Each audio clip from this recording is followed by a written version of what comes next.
ખાલી મેં કીધું જીર્ણોદ્ધાર નહીં, મેન્ટેનન્સ ગોઠવજો, પૂજારીનું કાંક થાય એવું કરજો. નકર પૂજારી શું મંદિરને શું કરશે? જેટલી રિસ્પેક્ટ ભગવાનને આપો એટલી જ રિસ્પેક્ટ એના પૂજારીને આપો. તમે જાઓ ને પાછા એમ કહો કે એ મારા વાળેલું નથી, તો વાળવા વાળો રાખ્યો છે.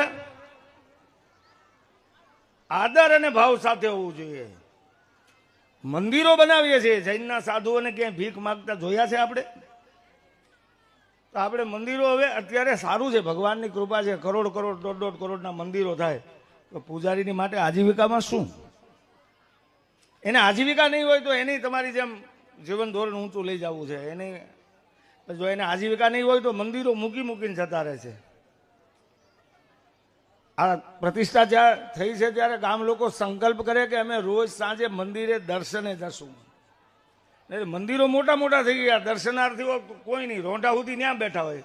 જેવા મહારાજ આવે ને એટલે ઊભા થાય, બાપુ હાલો હાલો મહારાજનું કામ કરવા જોઈએ. એટલે આ મહારાજનું કામ છે, એ ગામનો પ્રતિનિધિ છે, ગામ વતી પૂજા કરે છે, એટલે ગામે એને સાચવવાની ફરજ છે.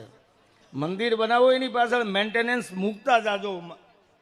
પૂજારીની આવક ચાલુ રહેશે તો મંદિર મેન્ટેન થશે.